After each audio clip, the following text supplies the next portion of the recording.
right, let's try it again here, folks. Let's try it again. That was just a warm-up first, right? All right, let's get started. That's just a warm-up here. Okay, we're just doing live streaming right now, getting all caught up on that. And okay, that one works. All right, now we are all set to go. Okay, running a little bit late, but better late than never. Okay, let's hit the record button and off we go. Get this button going and this one here. Here we go. Yeah, I don't know what's going on here. So anyway, beautiful Sunday right here in Western New York. Hope it is where you are too. And I see a lot of people still joining us online. Come on in, gang. Lots of room right here. Lots of room in the front here. Okay, all right. I just want to get the PowerPoint together. Okay, all right. I think you can see everything okay here. What goes into these things here? Let me just make sure that everything is good. All systems go. Yes. Okay, good. Okay, so yeah, today's Sunday, June the 7th, 2026. Okay, and we are all set to go here. My goodness, I can't believe it. We're in the summer already. Okay, gotta push this guy over to the side. All right. Okay, my name is Hugh. Good to have you here. And let me see if I can work the cameras here because I think it's kind of messed up my phone here. I used to be able to tilt it, but for some reason I can't do that anymore. Anyway, all right. What about Bloodbath Friday? Okay, I know. We'll see what happens Friday. Okay, it's not May. It's geez, Louise. Who did this PowerPoint? June the 7th. June the 7th, my friends. June the 7th. All right. My name is Hugh. All right, and I'm presenting this right now. Folks, let us know in the questions box if you are new to options or new to DayTradeSPY or whatever, okay? Just to give us an idea, and if you don't know what we're talking about here, don't worry too much about it. You're not going to miss a whole lot right now, okay? Nothing really technical. We're not getting into anything big, but what we're just giving you, an overview of the market. And again, if we talk about anything that you may not understand, just let us know in the questions box and we'll give it to you in different words and stuff. Just want to make sure that, you do get it. So, all right. What else are we going to talk about? Here's what we're going to talk about here tonight. We're going to talk a little bit last week. We're going to talk about the upcoming week. Give you a little 2-minute tutorial, answer your questions, and got a little contest at the end of the session as well. All right, got a little contest there for you. It's just a random number contest, so it's not like a skill testing question or anything like that. Anyway, you're going to give you a second here to read the disclaimer, standard disclaimer, so we can talk about that. Okay. All right, just remember, folks, you're only responsible for all your own trading, and past performance does not guarantee future results. All right, so why listen to us? Why listen to me? Why listen? What are we anyway? Who are we? Well, my name is Hugh, and I've been trading a long time, right? Publicly since 2010, currently in our 17th year, and I've been doing this for a long time. But the things that I teach, mostly learned from the trenches, deep in the trenches trading, and by that I mean School of Hard Knocks. Okay, I did take a lot of courses, different things, but again, there's a lot of things that they don't teach you that well, learn a lot in the courses, but it's the things that they don't teach you in the courses that really matter. How to react mentally when the market turns against you, what to do, how to buy insurance, different things like that. Well, that's stuff they don't teach you, right? Anyway, looking for short-term breakout trades multiple times a day. That's what I like to do, just kind of rack up little by little by little by little. I think that's where the money is.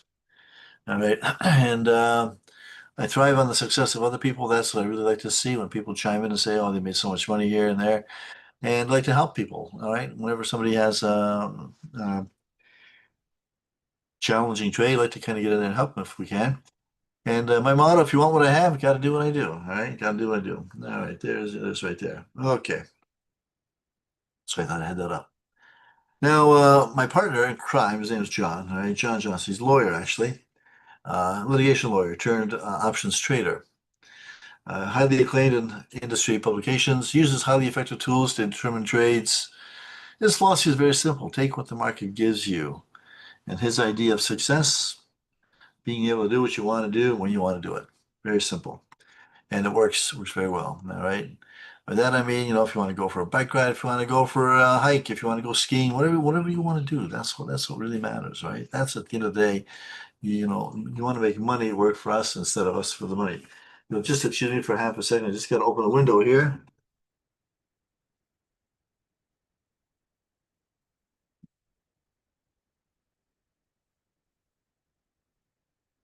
Okay, sorry about that. It was actually getting quite hot. You got a westward facing window, and then the sun is just beaming down on us, folks. Anyway, John's been around for a long time. Between the two of us, we actually have over 45 years combined market experience. That's a long time.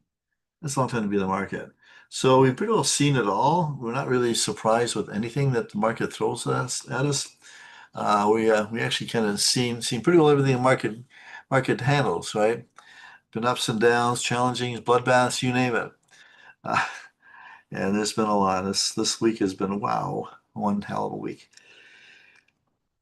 We have a saying here between John and myself because he looks at his set of indicators and I look at my set of indicators. And when these two indicators say the same thing, we say, I think the market's going to go down right now. Better buy some call option or put options. I'm going to buy some put options because chances are the market's going to go down if we both say the same thing. Our motto is very simple. When our indicators unite, our trades ignite. All right, our trades ignite. Folks, I want to tell you about Spy in the Market. This is a newsletter that goes out every Thursday. All right, every Thursday it falls into your inbox. Very brief, 3-minute read, if that. Light, relevant, entertaining even. Subscribe, go to our website, DayTradeSPY.com. And when the pop-up comes up, leave us your name and email address, and you are going to get the newsletter. Now, this week's topic, what to do when the market crashes. What to do when the market crashes. As it did Friday. All right, so let's take a look here and see what is going on. This is what the week looked like. As you can see, let's expand on this. What happened here Monday? Excuse me, came off a strong Friday. SPY continued to seek new record highs, heavily driven by artificial intelligence and a strong tech earnings sector, including NVIDIA's 6% jump. And every time they come up with a new chip or new news or anything like that, NVIDIA jumps and it takes the rest of its sector with it, and they all make money, right? When the tide rises, all ships rise. Tuesday, we had another record high, 760.40. All right. Winning streak ran 9 consecutive sessions, though investor caution grew as market valuations reached historic highs. That was on Tuesday. Things settled down a little bit here on Wednesday. SPY ended the multi-day winning streak falling 0.74%, with geopolitical tensions and surging oil prices disrupted the market sentiment. We sort of plateaued there and it kind of came down, a little hesitation in the market. Thursday, we heard from Broadcom. Broadcom missed AI chip revenue projections. It tanked 13%, bringing down its peers along with it, Micron and a bunch of others. But SPY managed to recover 0.41%. What happened was just some sector rotation. So a lot of the companies that were sitting under the radar, they got the money injected into that sector and then pushed up. They recovered pretty good here. That's offset the heavy sell-off in the tech and the semiconductor stocks. So one sector suffered, but others gained. Didn't quite recover to the point where it was earlier, but we did some pretty good recovery there. Didn't last long on Friday. We had a snap sell-off. The S&P tanked 2.6%, huge, triggered by a robust jobs report. Okay, heightening expectations of the Federal Reserve raising its rates. That heavily impacted the tech and semiconductor stocks as well. SPY fell way back to where we were back on May the 21st. May the 21st. Okay, so that's what happened there. Now, looking at the seasonality of it all, that blue line up there, that's the current SPY price. The red line is the average of the last 5 years closing price. As we zero in, we can see that historically SPY rose about 5 points last week, even though we had the sell-off here on Friday. And historically SPY dropped about 5 points the following week. interestingly enough. Okay. So we'll see what happens this week. It could be very, very interesting this week. So what moved the market here? Let's take a look. Well, we had a blow-up payroll report supporting the U.S. labor market, signaled a more durable foundation for growth. Labor combined with inflation risks catalyzed the sharp market sell-off with interest rate hike risks. And we've got the new Fed Chair, Kevin Warsh. He's going to be facing a delicate balancing act at his first meeting later in June amid ongoing uncertainty. I wouldn't want to be in his shoes right now. You've got strong labor market, pushing markets higher. We got inflation. We've got all kinds of things coming at us here. Near standstill hiring in 2025 accelerated sharply, posting a 3-month gain. We saw an increase of 166,000 non-government jobs, private industry jobs, right? The best in more than 3 years. That's pretty inflationary, if you ask me. Over the first 5 months of this year, more than 500,000 jobs were created, nearly double the 300,000 delivered over last year. This short-term setback in the stock market due to an improved labor market is actually good news. I know it doesn't seem like it, and it's not for the stock market in the short term, but it sets this supportive backdrop for equities and improved economic fundamentals. So sometimes you have to take a step back to take 2 steps forward, or whatever the saying is, right? So even though we're sitting in some perhaps call options, might not look so good right now at the moment, but in the future, that's probably going to prove to be pretty good because the industries are growing, companies are growing, a lot of money pumping into AI, overextension in AI, and brought things down. Anyway, valuations, different things. But anyway, here's a look at this resurgent U.S. labor market here. Just look at the private payroll growth, 3-month, month-over-month. Like we just shot right up here. The report that came up the other day, and even shot through the 6-month um, growth, and that shows actually that spike gaining up to a 3-year high is telling us that actually we're going back to 2023, aren't we? That's actually quite inflationary, and that of course scares the stock market, right? Because high inflation creates high interest rates, and the market hates that. It abhors that. Markets continue to price in a higher path for U.S. interest rates, putting pressure on the new chair. Here's a look at the way things look as of the March Fed meeting. Was going down, but April kind of leveled off there in the 3.7, just under 3.8. The projections for the current path Fed funds rate looks like the inflation is getting higher here. This is the market expectations for the Fed interest rates shifted to show 2 25 basis point rate hikes over the next 12 months instead of rate cuts, compared to just one move at the time of the April Fed meeting and no hikes in March. Warsh made a case for actually lowering interest rates before his confirmation, stating that the AI productivity will weigh in on inflation in the coming years. However, rate cuts now look to be off the table for now. You're going to see what happens. If anything, it's going to be probably a rate hike. And that's why the markets are very nervous, right?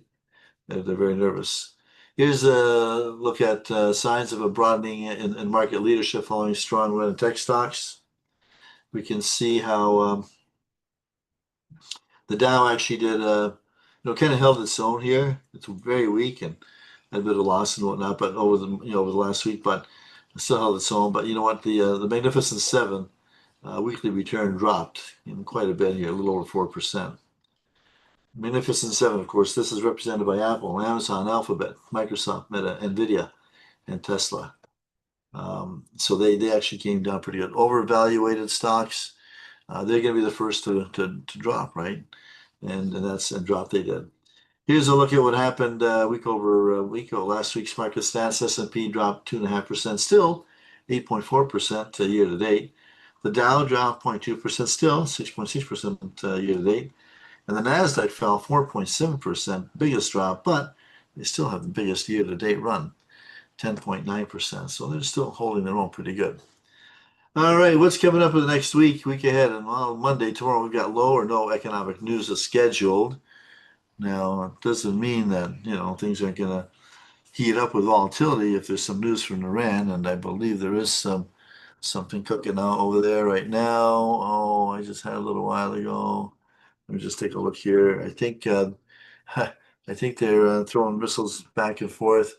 Let me take a look here. See if I can find something real quick, get an update as to what's happening here. Um, Bear with me here. Okay, I'm just gonna pull up Fox News. All right, Fox News. Iran admits extraordinary detail and Amani strike. Trump offered a way out. But I think there is some fighting going on still. They always fight. They always fight. Let me see what's going on here.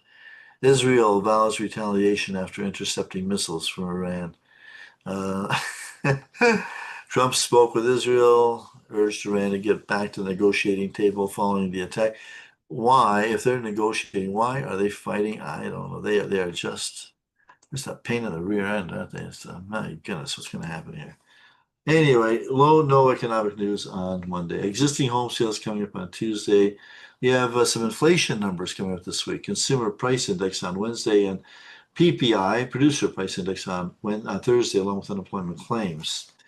Friday, sort of a little minor news item, but it's because there's nothing else major. These are going to take front and center. University of Michigan Consumer Sentiment Report, and also the University of Michigan Inflation Expectations Report. Okay, they are going to be the news as of Friday. As far as volatility is concerned, I expect it to be low tomorrow. It's going to be mostly technical trading.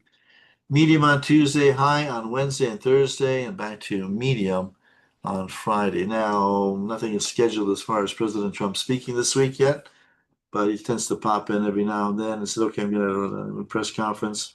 So whenever that happens, expect elevated volatility. That's what happened on Thursday. He did a little presentation on Thursday. I believe it was in the afternoon sometime, and the markets ran up the flagpole very nicely after during his speech. He talked the market back up again. So would not surprise me if he schedules a news conference, a press release, whatever, a conference sometime in the next couple of days. Again, nothing on the schedule, but would not surprise me. Anyway, that's kind of what that is. Yeah, I know I'm jumping pretty quick here, folks, because I don't want to keep you too late here tonight. And I want to move along. Okay. Let's get into our 2-minute tutorial, shall we? This is what may happen this week. I've seen this many, many times. Not saying it's going to, because I don't know what the market's going to be. Nobody really knows what the market's going to be, but would not surprise me if we see a move back up, quite a nice move back up after this big rundown. This is a daily chart. This is a daily chart. Every one of these candlesticks represents one day in action. Okay, and if you go back, and this goes back what? Oh my gosh, we go way back into what, October, early October, your last 6 months or whatever. Um, so we just kind of wiped out pretty much the last several weeks here. I think May the 20th or something, last 2, 3 weeks of trading here, 2 weeks of growth that we've seen. But I'm not going to worry too much about it, but I'll tell you why. Look at this. We've had these big drop downs here. This one came down from, oh my gosh, what, 675 plus down to 657. This is just about a 20-point drop here back on this day, whatever that was. The next day we gapped up, and before we knew it, we were back up to, where we were before. You see this a lot. Big letdowns, and then followed by, a move back up, a gap up, back up to, new highs. This news is driven by, well, let's put it this way, a lot of the market is driven by artificial intelligence these days. And we're going to see a lot of news coming out in this regard.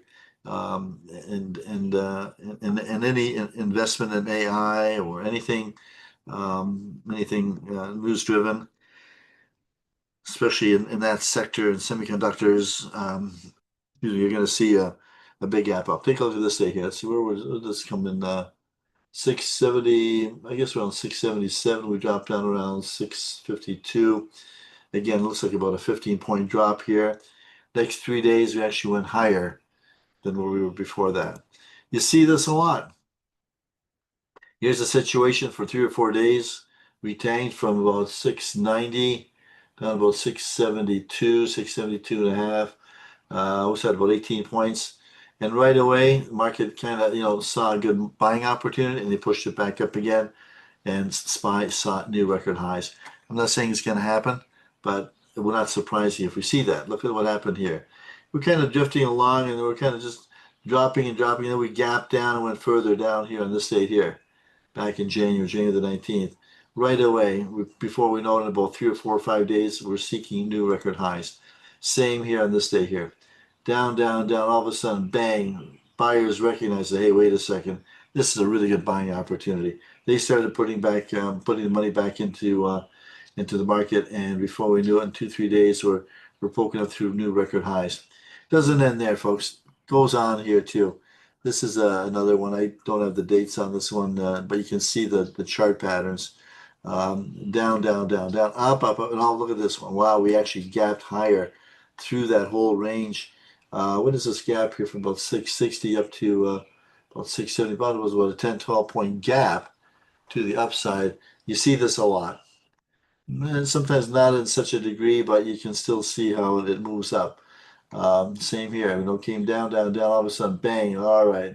They pushed it up right away, and we had, probably about a 5, 6, 7-point increase here in any one of these days as it kept on going up. So I think we're going to see a similar thing.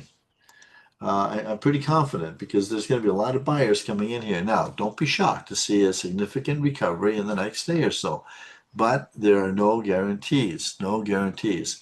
And that's why I always say, always buy time. Time is your insurance.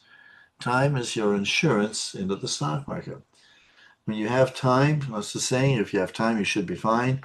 Some people, they like to buy very short-term expirations, and that's fine if you get that market direction going in the right way. And my gosh, if you'd have bought that, my word, if you'd have bought to the downside, of course you'd have made a fortune on Friday, but of course you had to get the direction right. If you get the direction wrong, you could be wiped out very quickly.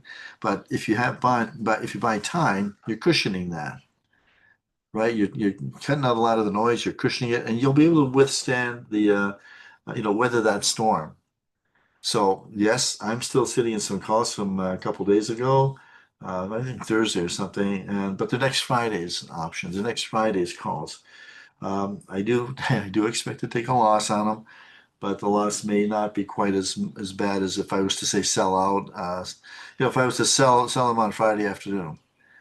So they're worth quite a bit less now, obviously, than when I bought them. But I'm going to hold on because I would not be surprised if we see a push back up to 750, 760 in the next day or two. And I'm going to see what happens there. Not exactly the strategy that we prefer to the wait and hold, or almost in a wait and hope. I mean, it happens a lot that way. But when you're down so fast and you couldn't get out of them fast enough. And what happened with me on Friday, ended up taking most of the afternoon off and got busy with other things. So I wasn't watching the market. And when I got back to the market, I thought, holy geez, okay, what happened here? Right? I really didn't think that we're going to come down this slow. But that's fine because I do have time.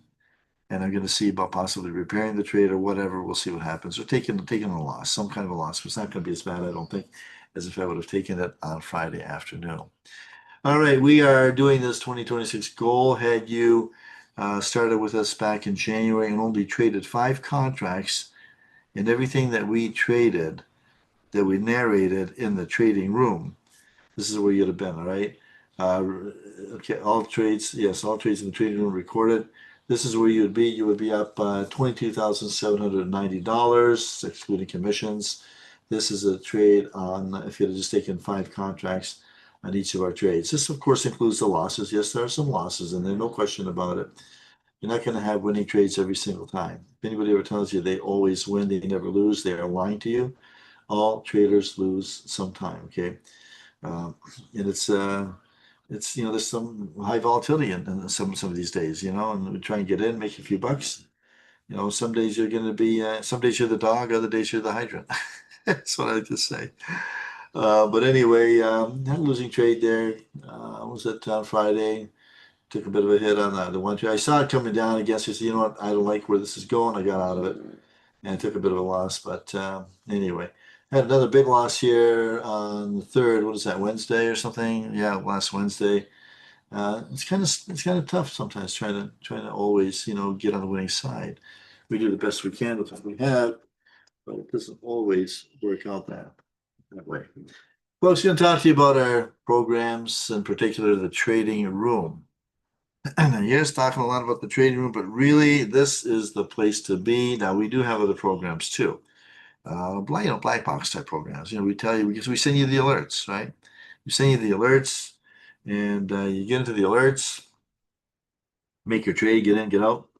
We've got two of them. One's called the signal, sent to your cell phone in the mornings, 3 to 5 times a week, based on an algorithm. And whenever the algorithm kicks in, it looks at a lot of different things. Then you simply buy in the first, as soon as you get the signal, put up for sell for 5% gain, and walk away. If it isn't sold by the end of the day, just sell it at the market price. The other one is called the pick of the day, and this is sent to your inbox every morning just after 9 o'clock. We determine this is where John and I actually get together. We collaborate and determine whether is this going to be calls or puts, and then which ones do we get, and then we send it to you in your inbox. And this is designed to be purchased right at market open. Okay, and again, you buy it at market open, or when the market is going in your direction. So sometimes it might be 9:33 or 9:34. In other words, let's say it's a call option, but the market opens and you're looking at the 1 minute chart and you're seeing a lot of red movement to the downside, right? Down, down, down. Well, wait till it turns around. Wait till you see the pressure back up, then get in. You'll get it for a cheaper price. Put it for sale for 6% gain, walk away, come back later. By the end of the day, you should have your price, your target, right? But right now, I'm going to talk about the trading room. So John and I host this every morning, right? We're professional traders. This isn't something we do on the side. We don't do something else, and we come back and we do this, on the side. This is it. This is what we do. This is our passion, our profession. This is our hobby. This is what we live for.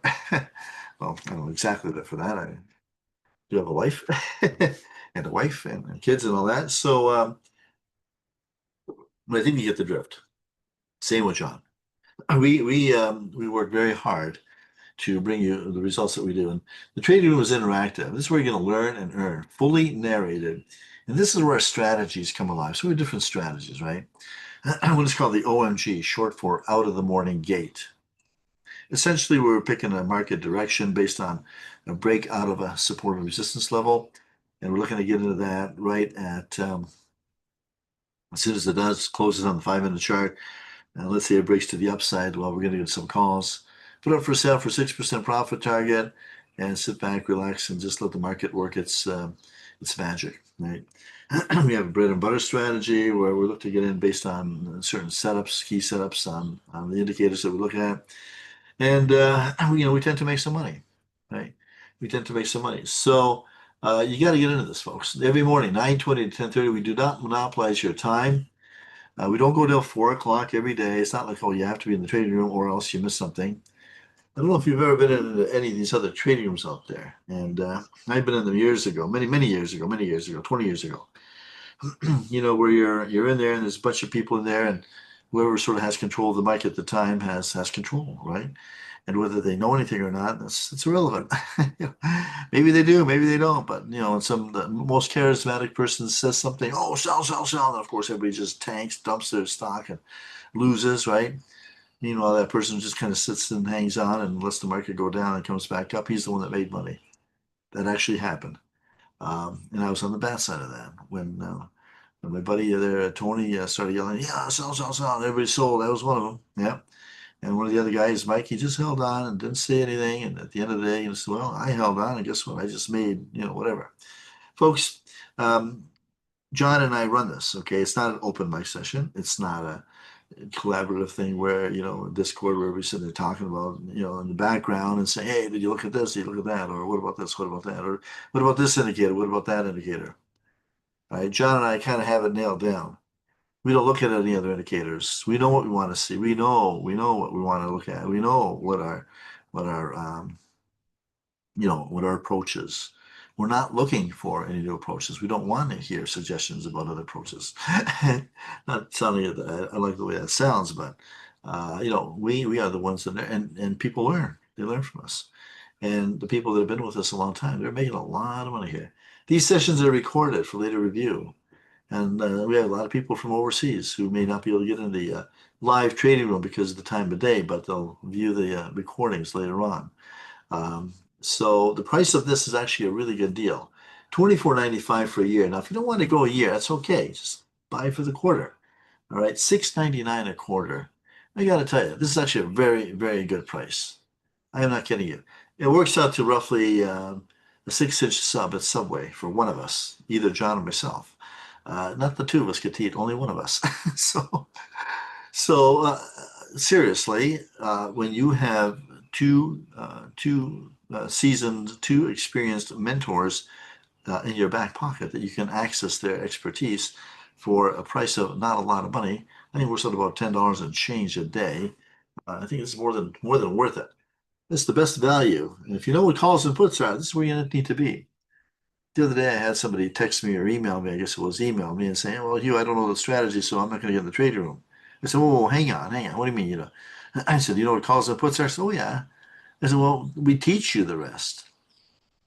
If you know everything, then, and thinking that you have to know everything to be in the trading room, then why would you be in the trading room? Then you don't need it, right? This is actually a learning opportunity. It's not a watch Hugh and John trade session. This is actually a learning opportunity. You learn. We teach, you learn. And this is how you're going to learn. Now, are all our trades perfect? Of course not. Sometimes we get in some bad positions, and okay, now let's see, how are we going to minimize our loss, right? What are we going to do? Now, what do you do in a situation like this? Well, how about this? Can I repair the trade?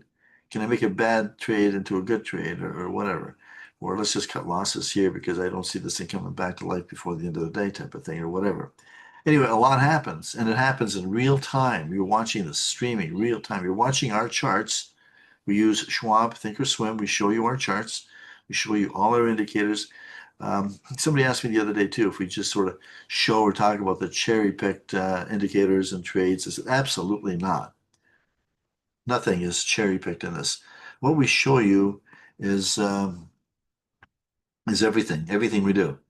Everything we do. There's no secret program that we're running in the background or something. There's nothing like that at all.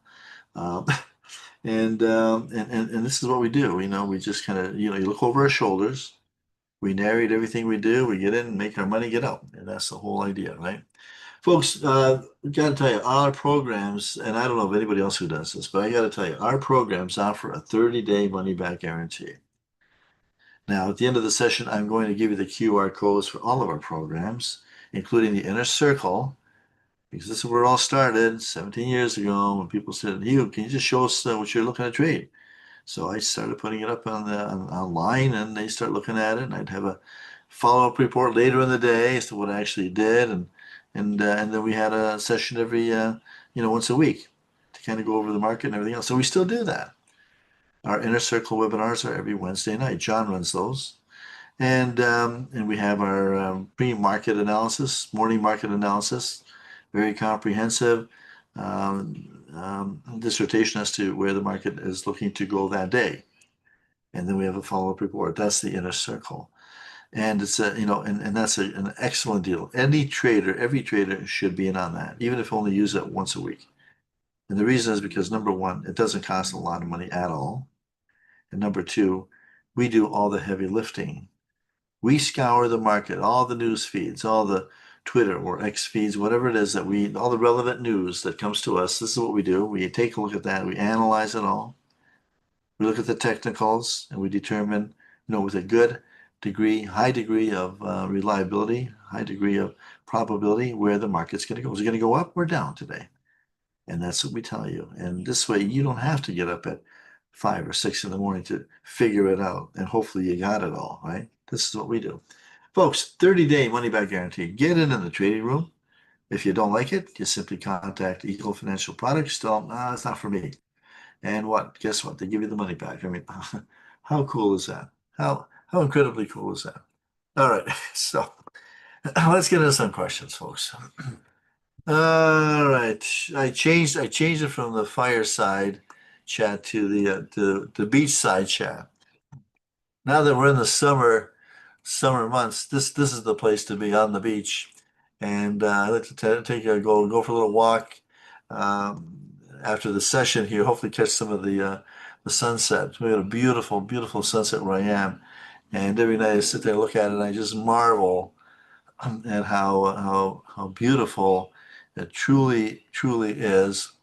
How God just completely painted the sky this amazing color, orange, yellows, the hues are wow. That's I can stare at that for hours. Just and you can actually see the sun set in the back. You can sometimes see the moon and the clouds. And I know I'm kind of getting off topic here, but this is what life is all about. This is what John says too, doing what you want when you want. So when you have the money to do these things, then you can, relax. Relax and say, you know what? Yeah, I don't need, right? I don't need to make $1 million a year to survive. Right now, I'm very comfortable and I can do the things I want to do. I can go for a bike ride. I can go for a walk. I can watch the sunset. I can go for a drive, whatever it is, whatever you want to do. Go golfing, fly airplanes, sailboats, all of that wonderful stuff. And that's really what trading does for you. And when you hit that spot in your life, you'll help your grandkids. Um, my son is doing a cancer bicycle run.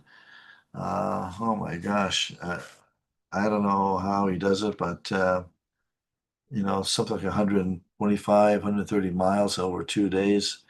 Oh, it's not a race. I told him, be very careful. There's a reason they have ambulances at these things. Don't exert yourself. He said, "Oh no, Dad, it's leisurely ride." Okay, fine. Anyway, I'm sure it'll be fine. But he's raising money for it, so I was able to raise some money for him, and I give him some money for it, and just help with the sponsorship and stuff. And that's what it's about, being able to help your kids with whatever they do. I know that I know some parents they like to help their kids get into like a little business, get started with a business, or help them with their first house or something. That's what we do. That's what we do for our parents, right?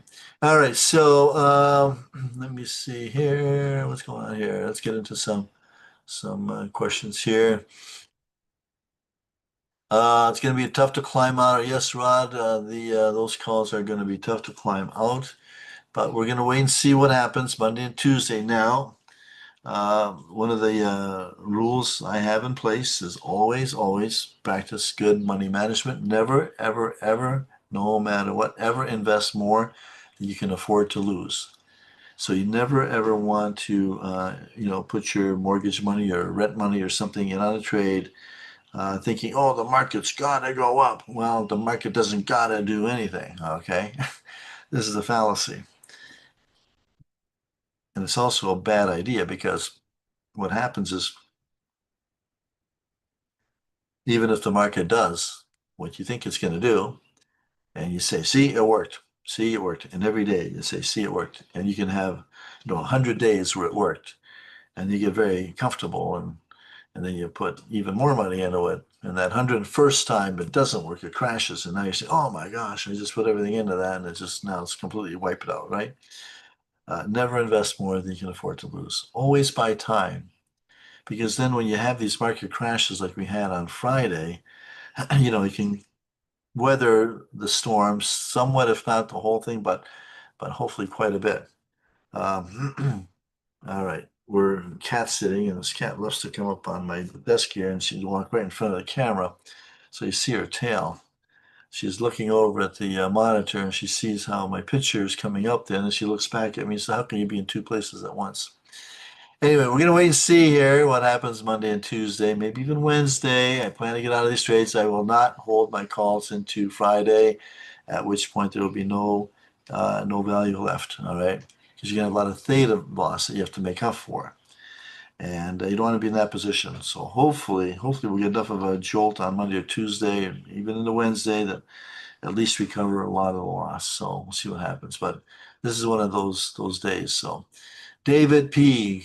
Welcome to the program. How do I repair close Friday's trade and not sell? Well, again, we'll wait and see. And if you're in the trading room, David, let's wait and see what happens, and we'll analyze the situation at that time, whether it's going to be a hold or a sell position. Um, we'll see what happens Monday and Tuesday. I suspect I've seen this a million times, not a million. I've seen it many times where um, I know I like to exaggerate it. I've seen it many times where it goes down like that, and the next day or two it comes right back up and even goes higher. So whatever sparked the market, the labor market, or whatever the numbers are, and who knows, maybe the inflation numbers are going to pan out pretty good, and that will be the catalyst to push it back up. Excuse me, Bentley, how long do you trade during the day? Okay, well, I like to be out of my trades in the morning.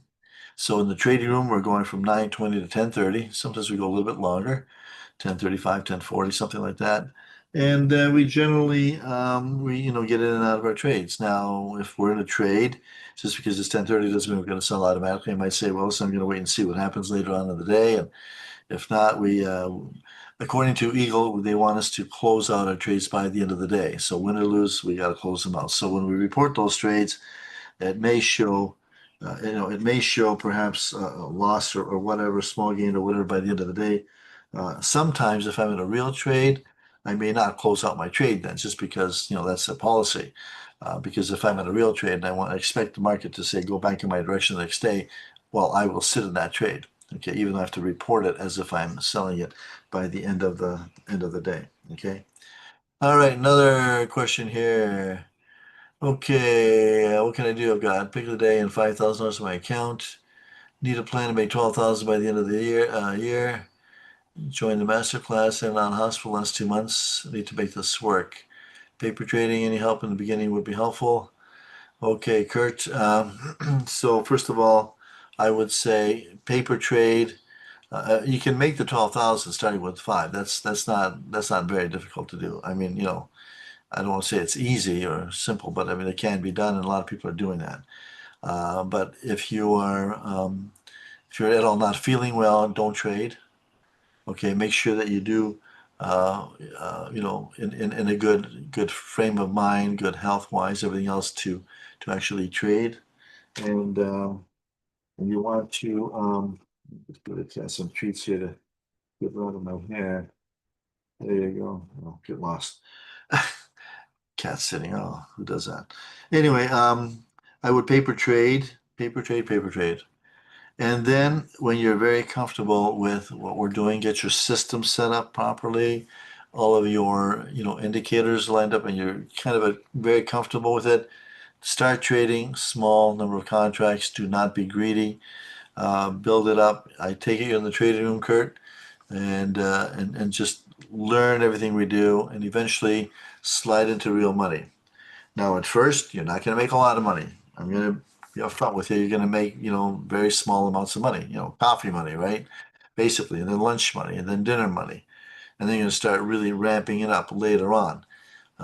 Later in the year, when you're really got to start sort of you built your 5,000 to 6, 7, 8, and you're starting to see some real numbers coming in, then you can put some more money into the trade.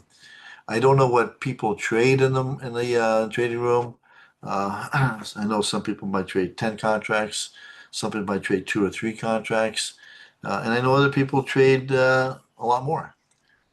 All right. I know some people are trading 40, 50, 60 contracts at a time, and that's awesome. Again, you always want to be ready to take your profits and cut your losses. When you're trading that kind of money, tens of thousands of dollars, essentially the money is floating. I like to think of it as like sort of floating in the air. And you don't want to be greedy about it and try and capture every little penny you can. At the same time, you don't want to be such that you're gonna, you're gonna lose, right? You want to make sure that if you're gonna lose, try to minimize the losses and stuff if possible. So on Friday, Treasury yields going up, AI enthusiasm cooled, geopolitical tensions with Iran lingered, stronger jobs market data, increasing speculation the Feds will raise rates. Why do you and John choose a call pick for the day? At the time when we saw that, Mark, we saw certain key indicators that suggested that the market could come back up to recover some of the loss from Thursday. And as it turned out, and all our technicals pointed to that. And we've seen that many times before. It hit the certain key levels. We look at there's a lot of things we look at that you don't know about. I look at a lot of fundamentals, and John has a series of pitchfork and Fibonacci and different things at different time frames that we analyze in pre-market. And this happens sometimes where we see a certain setup in pre-market, and it goes the other way too, where we see it looks like it's going to just fall off the cliff, and then we go with puts, and all of a sudden it finds a support, and up she goes right up the flagpole, right up to the top shelf where Mama keeps her cookies, and you never, sometimes it's a tough call, but we collaborate, and it's not always, I should tell you, John and I are not always on the same wavelength with this either. Like we both make very legitimate arguments for both sides when we have these discussions. And until one of us yields, well, we have to make a selection. Is it going to be calls or puts? And sometimes I'll defer to him. I'll say, well, this is the way I see it, but I understand what you're saying as well. Sometimes he'll say the same thing. He said, well, I see what you're saying, and I get that too. What's the probability of it going one way or the other? So that's what try and determine. So we're not always going to be right, but usually we are, and usually, at some point during the day, it does reverse, and we get back up on that one. So. Okay. James C. I'm in the trading room having issue with trading room access. Wondering if you can email me offline. James, not sure what the problem is. Obviously, yes, you can. Any thoughts or advice greatly appreciated. James, fire off an email to me, HUGHG at DayTradeSPY.com. Okay. And I'm going to type that into my UG at DayTradeSPY.com, and I will send it to you, answer your question. If you are having issues accessing the trading room or whatever, you may want to contact customer service, all one word, customer service at DayTradeSPY. They should be able to help you there. So, yeah, Iran fired missile to Iran. It's like they just can't keep their missiles, crazy. Just can't seem to um, keep their missiles intact. They have to release them. Iran is, I don't know who's, and here's the other thing. Do we get the news? Do we get an accurate news? Is that really what happens? Does it matter if we get accurate news or not? Is the market reacting to the news that it received? Is it true or false, fake news or whatever? The pundits take the news and they put a spin on it, right? They unpack it and put a spin on it. Are we reacting to that? There's so many variables when it comes to all of this. They say there's three parts to the truth, right? Three truths to the story, three parts to the story. Your truth, my truth, and the real truth, whatever that saying is. So. Okay, Mark, I'm subscribed to the Trade Spy Day Trade, aiming for 6% per day. What kind of stop loss should I be using to protect my capital? Well, it depends on the strategy. I know John likes to say put say 25-cent stop loss on a lot of his things. If he's expecting to make a quarter, he'll stop it at 25 cents. I like to use mental stops where if I see, well, if the market comes down a certain level, then I'll bail out of it if it breaks that support, that key support. I know the markets fluctuate a lot. They vacillate up and down. And sometimes you're going to be in a trade and the market's going to go against you, but it could a lot of be noise too. And then it'll go back, reverse, and go back to the upside. So I don't like to bail out quite as quickly as other people. I found that when I use those hard stops, that at the end of the day, I actually lost money, a lot of money. And when I went back to review it all, I thought, wow, look at this. And I just stayed in this one trade 5 more minutes, I would have come back up and I would have made some money. I bailed out too early, too quick. It was just too quick because in the options, because of the high leverage, you are going to get swings, very high swings going both ways. And that's it's a double-edged sword. It's the beauty of options. It's also the devil in the options too, right? So, all right. Do you think okay, this is interesting. SpaceX IPO Friday is going to greatly affect SPY. What do you think about about that? All right. So, well, I'm hearing all kinds of things here with that. SpaceX is an IPO. They're looking to raise an awful lot of money. Is there going to be rotation from some major stock players like Tesla into SpaceX? I also heard that uh, Musk wants to amalgamate SpaceX and Tesla. I don't know. I hear things. I don't know what's true or what's not on that or how that's going to work out. Um, I think there's going to be a lot of volatility coming up into the end of the week with that. I think there's a lot of money coming out of Bitcoin going into that zone in there too. And so I think it's going to be very interesting because this is going to be the biggest IPO ever. And it's going to be a lot of money. They're trying to raise a lot of money. But I'm going to give you a little hint on this. And an analyst did a study recently. I don't remember which company they're from, but they looked at IPOs and everybody and all these major IPOs. I'm talking about Facebook and all the major companies. The first year that everybody went into these IPOs, they lost, and the market went down about 55% on average. So if you're jumping into an IPO and thinking it's going to go to the moon, maybe it will, maybe it'll go to Mars, SpaceX, but it could also drop. After the first year, on average, these IPOs dropped something like 55%. So maybe very long-term growth might be a good idea. Short-term growth, I don't know. And it's for that reason I do not trade IPOs. It's for that reason I just stay with SPY, SPY, where it's just the whole top five from the stocks. All right. Okay. Yeah, Reggie, I know I'm in calls too, and I'm going to sit and see what happens with those guys. And I mean, we're seeing new highs every day. I mean, we're knocking them out of the park, and when the indicators are still suggesting we're going to push up, we're going to, oh, what do you do? Do you go against the wind? I don't know. There's a lot of things that went into that, but I think we kind of beat that to death. Okay, we're gonna have to go down. Here, I just threw the cat down.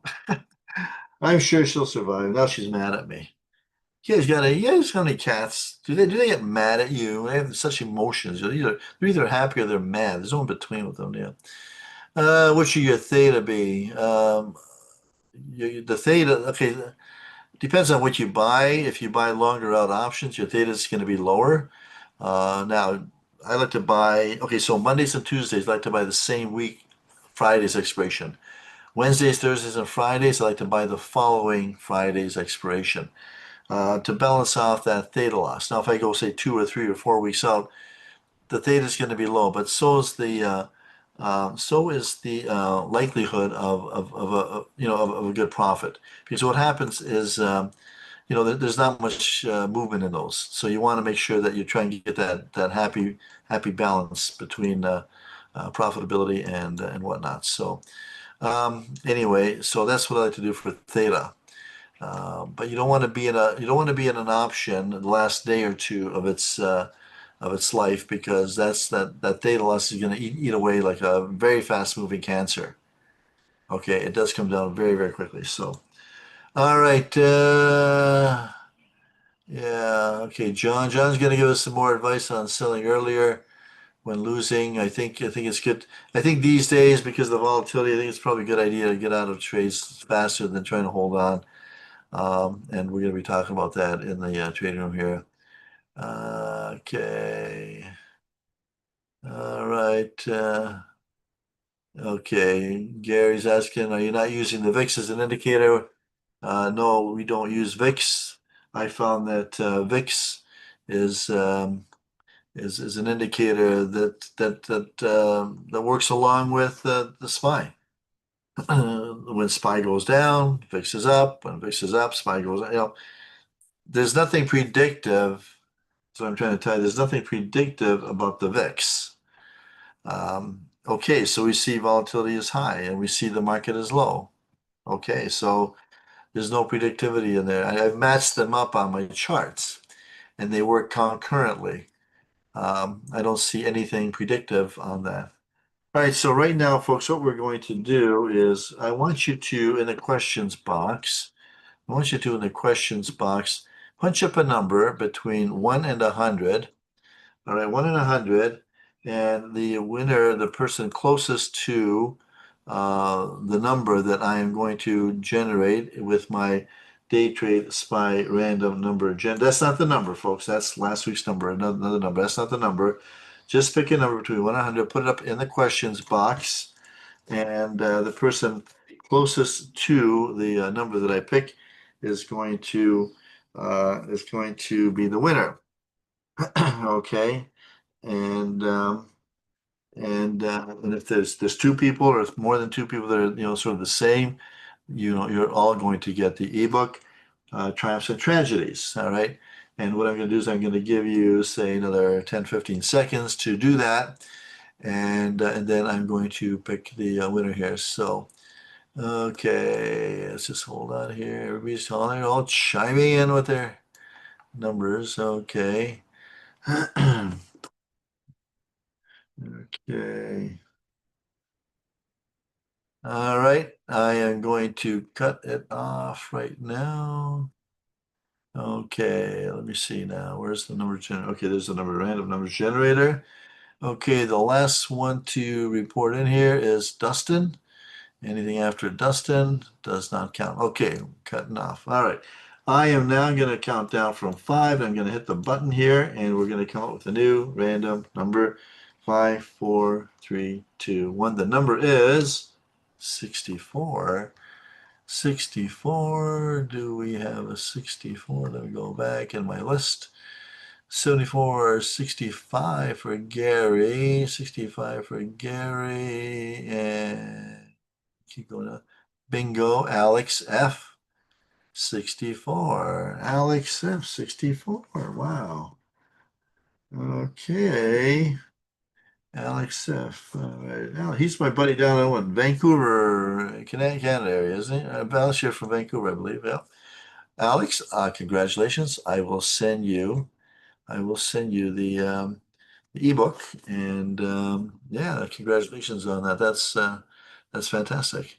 So I'd like to yeah, that's really good. So okay, all right. Well, we got ourselves a winner. Congratulations, Alex. And with that, let me just see. Thanks for joining us, folks. There are the QR codes for the various programs that we have. The Inner Circle, DayTradeSPY Signal, and the pick of the day. These are alerts. And, of course, the trading room.